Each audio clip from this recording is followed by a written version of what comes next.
Okay guys, back again. We're gonna, I guess, call this part 3 since, like I said, I'm having trouble editing still.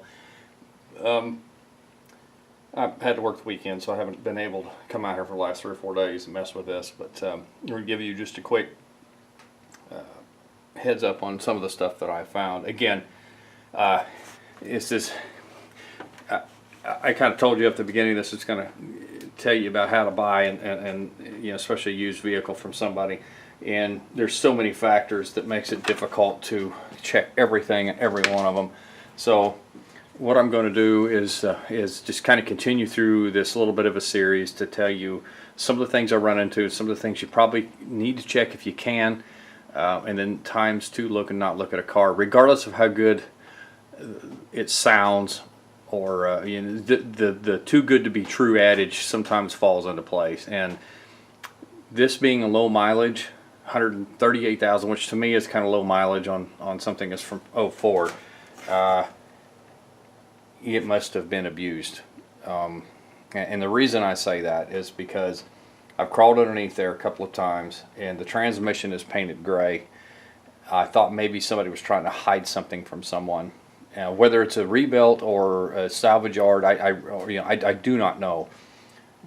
But it definitely was out, because all of the bolts that hold the cross members in and stuff have new obvious marks on them, like an impact was on them.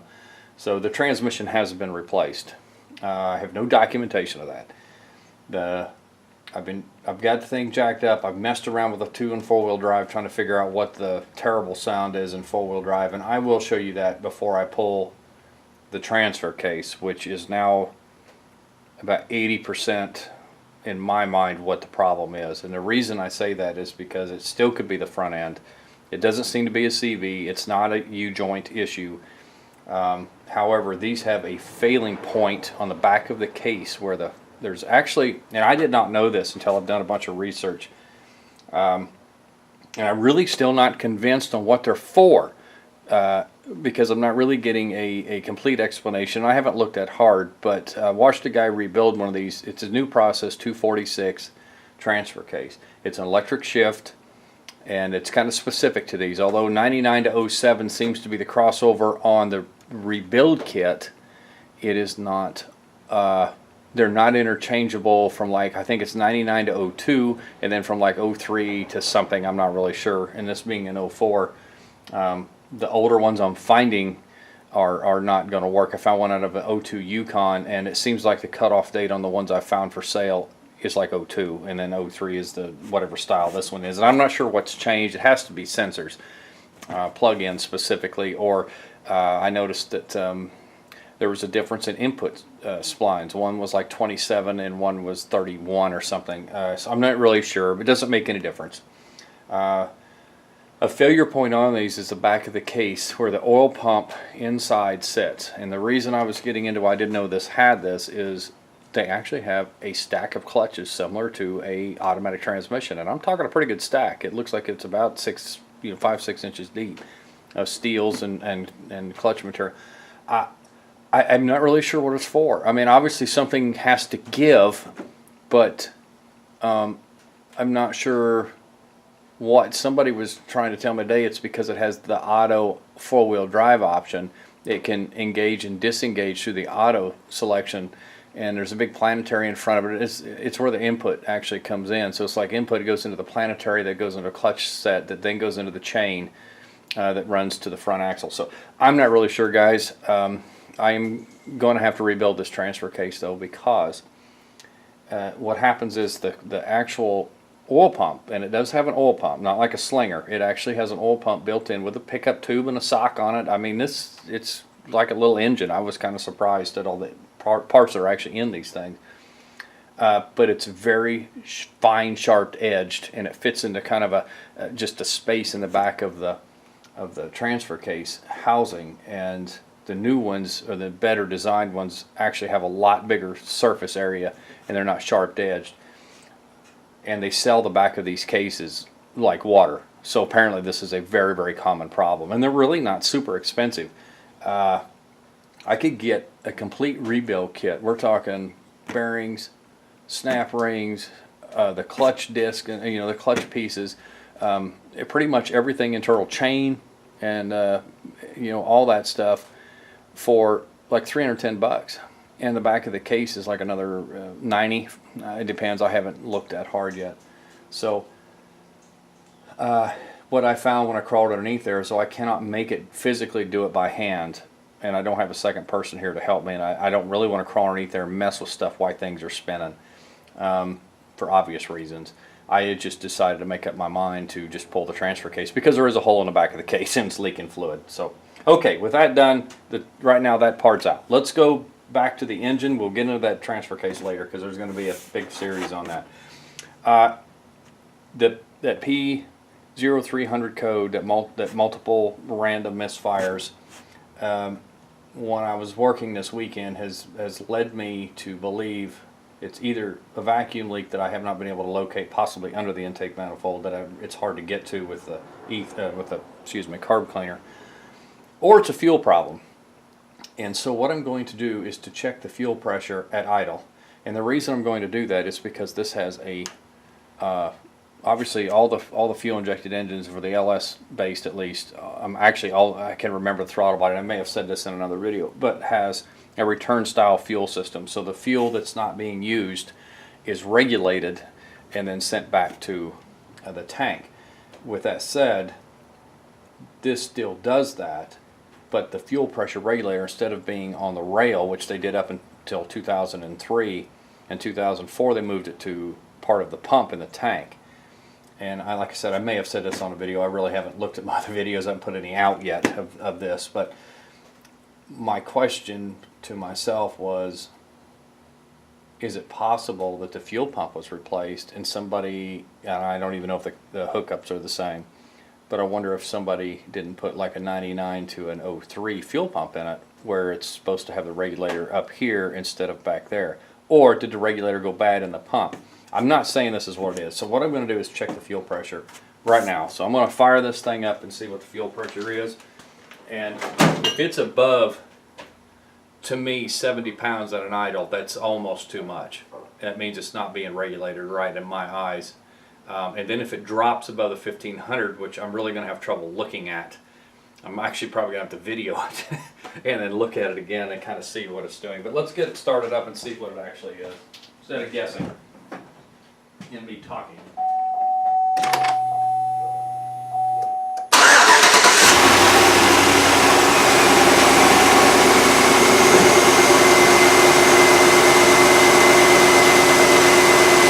That's about right where it's supposed to be, about 60 pounds, and that's normal. That's why I was saying if it was above 70, I'd be a little more concerned.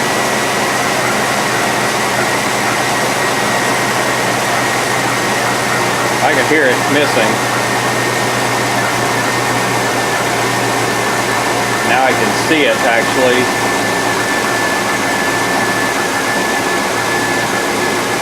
But this is also telling me it's not a fuel starvation problem.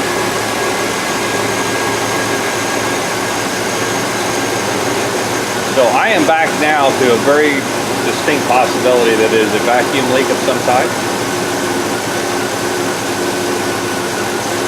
Now this was a cold start also. It was dead cold. I haven't had it running in 4 days.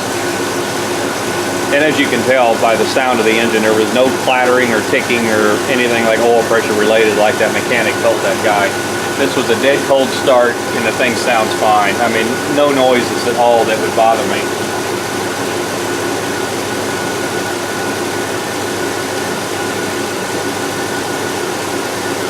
So,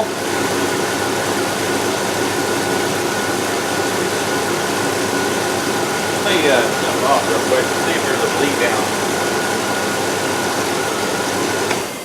Now that's something, I don't know how that fuel pressure regulator works. I don't think it should bleed that off very much, and it's holding, it's really slow falling. See, this could tell you a few things by the bleed down, and again, I'm not so sure that I got a really tight seal on there. I had trouble getting that fitting on this, but I'll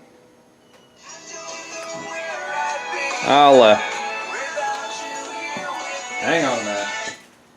You always know when to call. You always know when to call. in the middle of the video. No, I don't. I'm not feeling like eating. No. I just don't. So,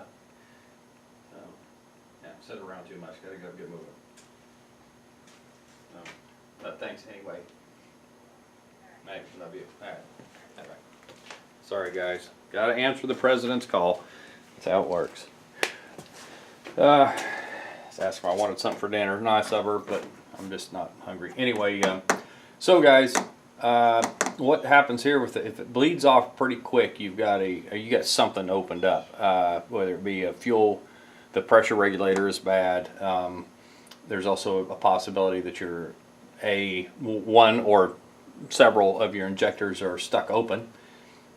This is falling off, but it's not falling off very fast, which could still be either normal or not. I mean, I've seen these things with pressure on them for quite a while, but they don't hold them forever because there's always a distinct possibility of leakage and leak down through other areas. But anyway, so it's not a fuel pressure issue in my eyes. I'm not seeing that being a problem. So now what I'm going to do is, if I can get to it, and I may have to pull the air intake off, there is well, I'll tell you what.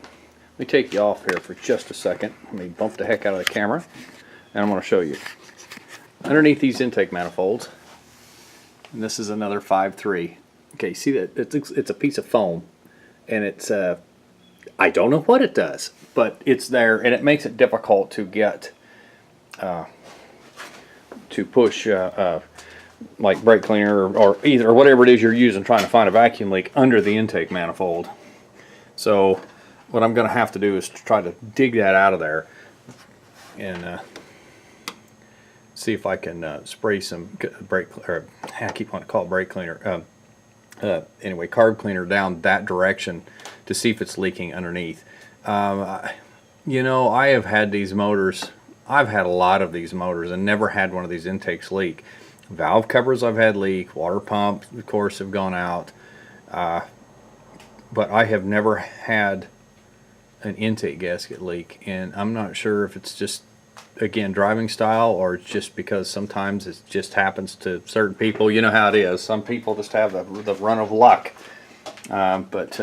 Anyway, you can't really check some of the stuff when you're buying them used, as far as you know, fuel pressure problems and stuff like that. I mean, you can tell if it's not going to run at all or run right, but in this case, you know, if you buy and sell them a bunch, like I kind of do, it's a good idea to bring a code reader with you. And that's why I updated to the other one, that bigger one that actually does codes for the anti-lock brakes and also you know, your airbag systems and stuff like that.